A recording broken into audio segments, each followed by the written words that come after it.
Bismillahirrahmanirrahim. Assalamualaikum warahmatullahi wabarakatuh.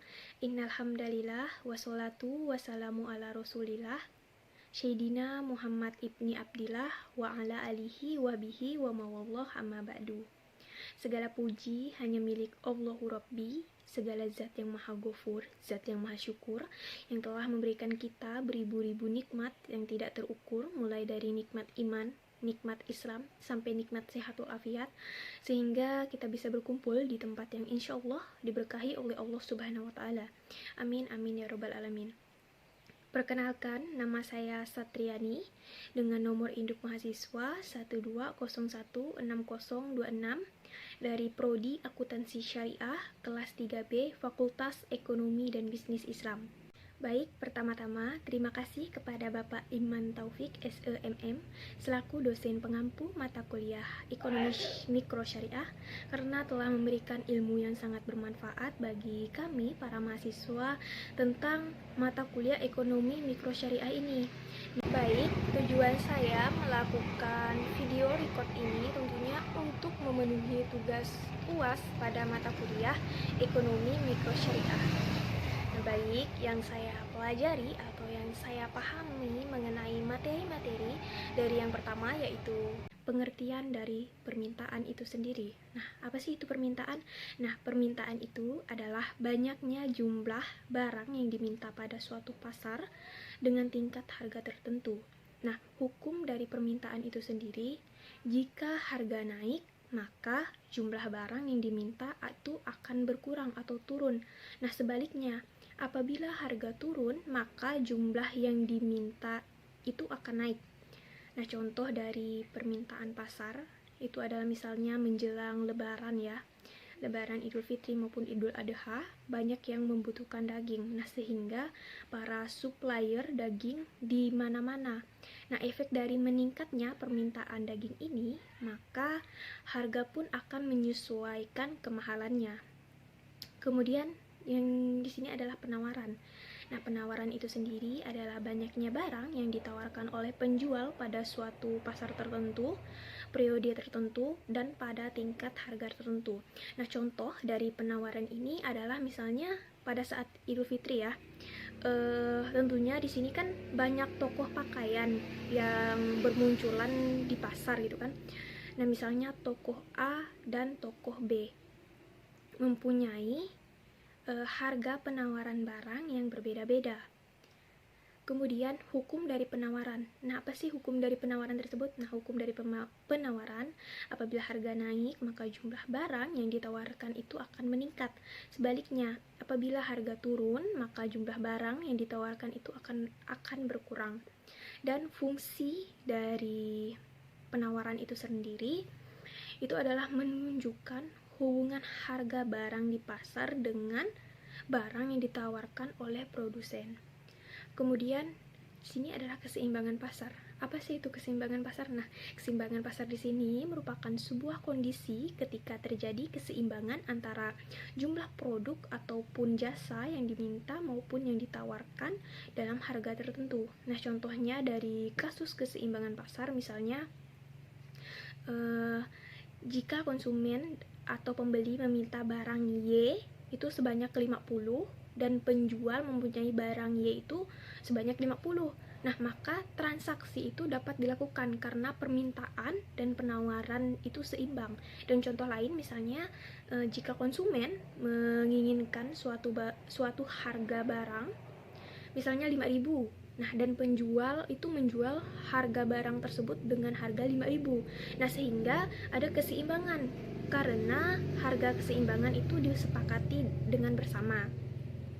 Kemudian materi yang kedua yaitu tentang elastisitas. Nah, elastisitas ini merupakan perbandingan perubahan proporsional dari sebuah variabel dengan perubahan variabel lainnya.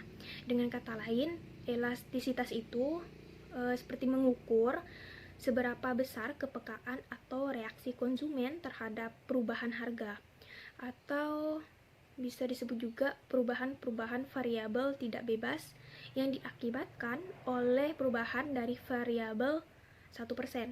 Nah, contoh sederhananya itu Jika harga berubah, maka permintaan juga akan berubah. Nah, maka penawaran juga akan berubah. Nah, elastisitas permintaan itu adalah besarnya pengaruh presentasi perubahan harga terhadap presentasi perubahan jumlah barang yang diminta. Contohnya itu seperti ketika harga naik misalnya 20%. Nah, maka permintaan itu bisa dipastikan akan turun. Kemudian elastisitas penawaran itu merupakan besarnya pengaruh presentasi perubahan harga terhadap presentasi perubahan jumlah barang yang ditawarkan. Nah, contohnya di sini ketika harga barang naik 20%, maka penawaran itu secara umum akan naik karena keuntungan yang ditawarkan itu semakin besar. Nah, yang selanjutnya itu adalah elastisitas silang. Ini merupakan elastisitas yang dikaitkan dengan barang lain. Contohnya itu misalnya kita beli barang A itu kan misalnya sabun, tapi harga sabun ini naik. Nah, kita pindah ke sabun B. Nah, pergerakan barang B ini tentunya dipengaruhi oleh barang yang A. Kemudian materi yang ketiga yaitu tentang teori perilaku individu. Nah, perilaku individu ini merupakan sebagai suatu fungsi dari interaksi antara individu dengan lingkungannya. Nah, tentunya perilaku individu ini pada dasarnya itu dibentuk oleh kepribadian dan pengalamannya misalnya kan. Nah, individu itu membawa tatanan dalam organisasi berupa kemampuan, kepercayaan pribadi, pengharapan, kebutuhan, dan pengalaman masa lainnya. Contohnya di sini misalnya perilaku pembelian itu berdasarkan kebiasaan atau kebutuhan. Nah, konsumen dengan tipe ini itu memiliki keterlibatan dalam kategori produk ataupun merek. Misalnya ketika konsumen berbelanja bahan pokok yang digunakan sehari-hari. Nah, perilaku ini tentunya menunjukkan pola kebiasaan dan keputusan untuk membeli barang itu tidak berdasarkan loyalty atau promosi dari produk tersebut.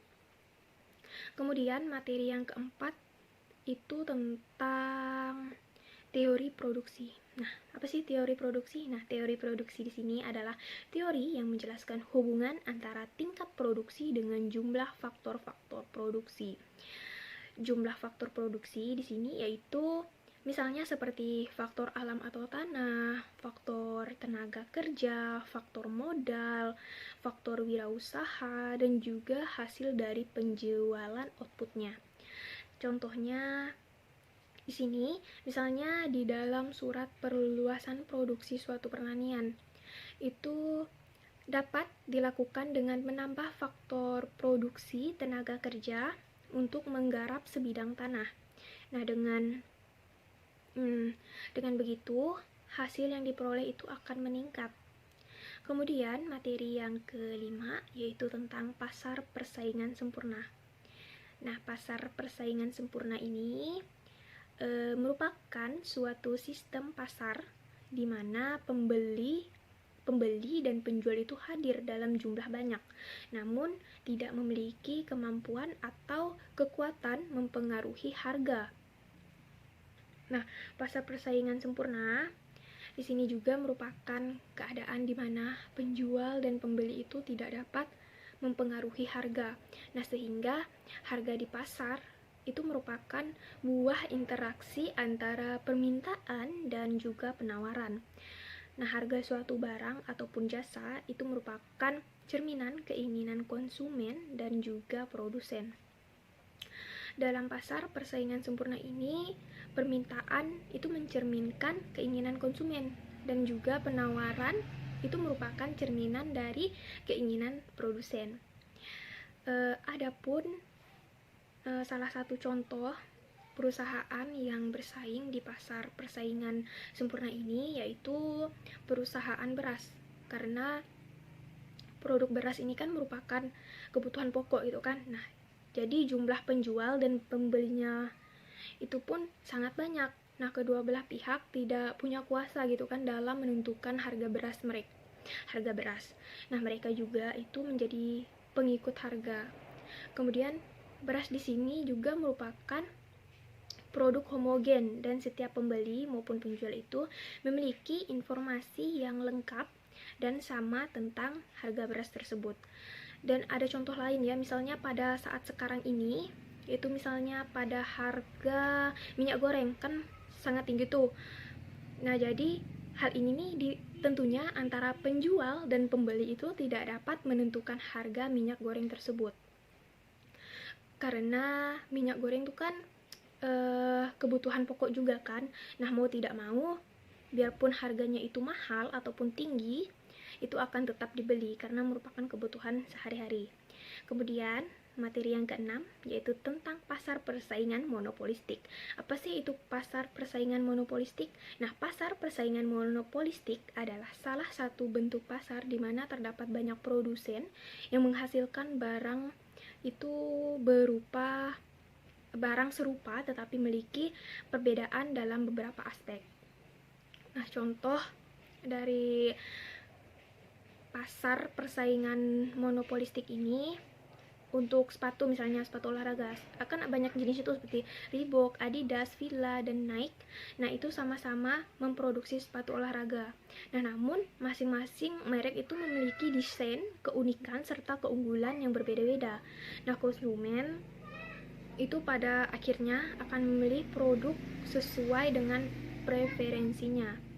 Nah, kelebihan dari pasar monopolistik, pasar ini relatif mudah dijumpai oleh konsumen karena sebagian besar kebutuhan sehari-hari itu tersedia gitu kan dalam pasar monopolistik.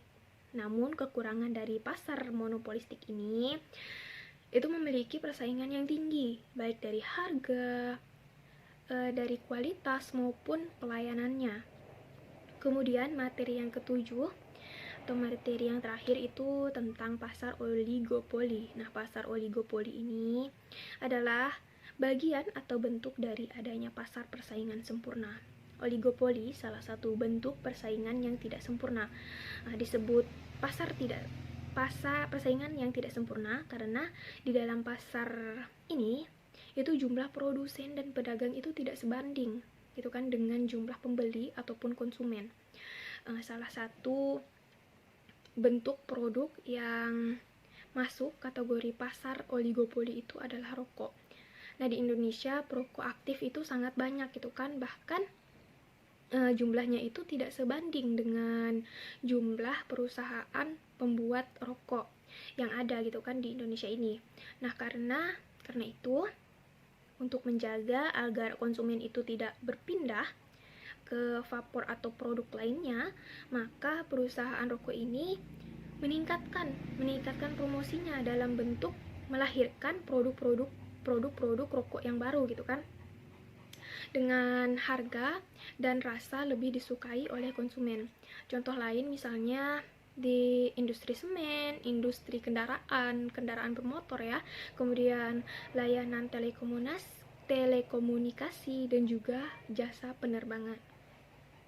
Nah, mungkin itu saja yang dapat saya jelaskan tentang permintaan, penawaran, keseimbangan pasar, elastisitas, teori perilaku, individu, teori produksi, pasar persaingan sempurna, pasar persaingan monopolistik, dan juga pasar oligopoli. Alhamdulillah, materi-materi sudah saya jelaskan tentang UAS ini, UAS Ekonomi Mikro Syariah. Semoga apa yang telah saya jelaskan tadi tentunya bermanfaat bagi kita semua. Maka dengan ini berakhirlah sudah penjelasan saya dari video ini. Sebelum menutup video ini, saya akan bacakan doa terlebih dahulu. A'udzubillahi minasyaitonirrajim. Bismillahirrahmanirrahim. Subhanakallahumma wa hamdika asyhadu an la ilaha illallah. Amin. Sadaqallahul azim. Baiklah, sekian dari saya. Apabila ada salah kata, mohon dimaafkan karena kesempurnaan hanya milik Allah Subhanahu wa taala. Sekian dari saya, wabillahi taufiq wal hidayah. Wassalamualaikum warahmatullahi wabarakatuh. Terima kasih.